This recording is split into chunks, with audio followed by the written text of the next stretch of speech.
back to Disney, the Dow component, Disney revenue rising, media offsetting that drop in parks there. I want to bring in right now a Variety senior correspondent, Elizabeth Wagmeister, to talk about the movies, the media division. So Elizabeth, Disney just did incredibly well at the box office last year.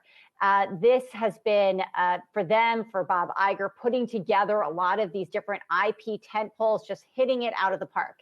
Now that is all done. Nobody's going to the movies. What are the hopes for having this part of the company come back strong, given they can't shoot anything with real people right now? Absolutely. You just hit all the problems perfectly right there on the head. As you said, last year, Disney, they broke all sorts of records at the box office, $11 billion at the box office. That number is just insanely huge. They beat the top box office record for any studio of all time. To your point, that was, of course, thanks to these classic animated hits coming back. We had Toy Story, Aladdin, Lion King. Of course, you can't forget Star Wars. And of course, you cannot forget Avengers Endgame, which is the biggest movie of all time, made about $2.8 billion. Well, as you said, that has all changed now. Movie theaters are closed. Production is shut down. Disney already was not expected to have as big of a year at the box office in 2020 as 2019 just because of their film slate. We listed, the movies that came out in 2019. Every single one of those is recognizable. That being said, they still had huge movies set to come out this year before the coronavirus pandemic. They had Mulan, which was supposed to come out in March, which of course would have performed extremely well overseas. Now that is set to come out July 24th. I'll get back to that in a second because it remains to be seen if that release date will stay the same. But they also had another Marvel movie, Black Widow, of course, which focuses on Scarlett Johansson's character. This was supposed to be the first movie of the new phase of Marvel, which would have made a ton. Now that has been delayed from May to November. And the biggest delay of Disney's summer box office would have been hopeful big hits is Jungle Cruise, which stars Dwayne "The Rock" Johnson, was supposed to come out this summer, now is delayed until summer 2021. Now, to answer your question about the hopes for the content, what is going to pop, what may not, well, Mulan is supposed to come out July 24th. We can't predict right now in early May what is going to be in July. So the big question is, does Disney move that date because people aren't going to be filling up theaters at full capacity? Or do they keep it so that Mulan can be one of the first movies to really attract theater goers back into this traditional movie-going experience? So something that's changed in the last decade is this sort of global launch for movies. It used to be phased a little bit more. You might have an opening in one country and then another country. Obviously, there's issues on piracy now that companies are trying to kind of get in front of. But as we see different countries opening up more, do you think that that will happen, or are they going to stick with the idea that tentpoles kind of all need to open up together? So if China opens and things are looking good there, would they let Mulan open there 2 months ahead of the US? Do you think that could ever happen?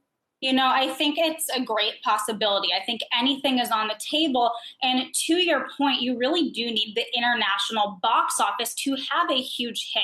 The box office in China, if you don't have that, you're not making a big profit like you want to. That was really the big reason why Mulan originally was delayed at the offset of the COVID outbreak. So sure, that is a possibility that they could have a staggering rollout. The other possibility, of course, is that Disney, of course, has their own streaming platform. They have Disney Plus. So they have the option, potentially, that they could release videos, that they could release films just on video on demand. Now, the question is, do you have a new feature within Disney Plus that says, $24.99 to rent this movie? Because if you're just letting everybody watch your new films without a theatrical release for $6.99 per month, well, that's a great way to up your subscribers, but it's not a great way to make $1 billion per movie. You really need that box office and the traditional theater going experience to have $1 billion hit. But that being said, to your original question, where is the hope for Disney's content? That answer is Disney Plus. Disney Plus is on fire, and it's not just a response to this pandemic. Disney Plus hit 50 million subscribers last month. That is a staggering number for a relatively new platform. Of course, at the moment, doesn't hold a candle to Netflix, which is just on fire, but also Netflix has been around for quite some time. It is the streaming king. And again, in this moment, everybody is at home on their couch. They're watching Netflix. They're watching Disney Plus. So Disney right now is being hurt in other areas. But guess what? Netflix doesn't have those areas to be hurt. So in the long run, Disney really has the potential and the organizational structure to bounce back, because they don't just have Disney Plus with streaming. They don't just have the box office. They have TV. They have sports with ESPN. And of course, the resorts, the cruises, the theme parks, which it together brought in $26 billion in 2019. That doesn't even hold a candle to the box office, which hit an all-time high of $11 billion last year. And I guess, Elizabeth, like just broadly, maybe moving past Disney, where is the entertainment industry at right now? I mean, there's a lot of weird Zoom things happening. Is there any sense of when like people might get on real sets again and when real production may start? Because I think it's been overlooked how big a deal it is that production stopped, and you're not going to have regular fall programming for broadcast networks. You're not going to have movies that were supposed to come out in the fall finished up. So like, where are things at broadly in entertainment?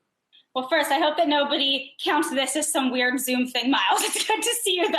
Prefer to see you guys in person. This is definitely a weird Zoom thing. So yeah, this works for now. No, but you're absolutely right. Right now, production is completely shut down around the world. And that's a huge deal. I mean, all of these companies, sure, they have a stockpile of content, but that only lasts for so long. So right now, pilot season was completely kaput. Usually in the spring is when the new series for the fall season film. Right now, that's just non-existent. So it remains to be seen. Can people safely return to sets over the summer? Can new shows be filmed during the summer? Or do all these older shows just get renewed? It's the same for films. Right now, it just remains to be seen when it is safe to return. That's also why we're seeing so much reality TV programming right now. Those shows, they are able to film more in advance, so they had a bigger stockpile to really dig into.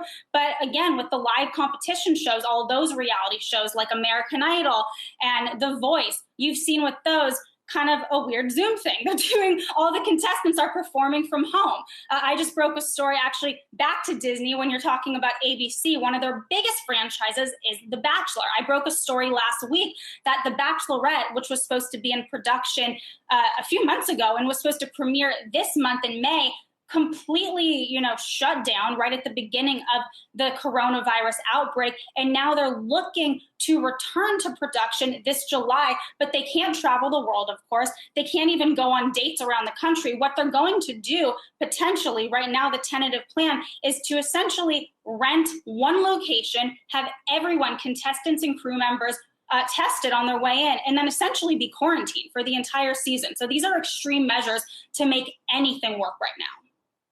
Wow. Might get me back watching The Bachelor and The Bachelorette. I don't know. That might be what it takes. I think Myles is a fan too.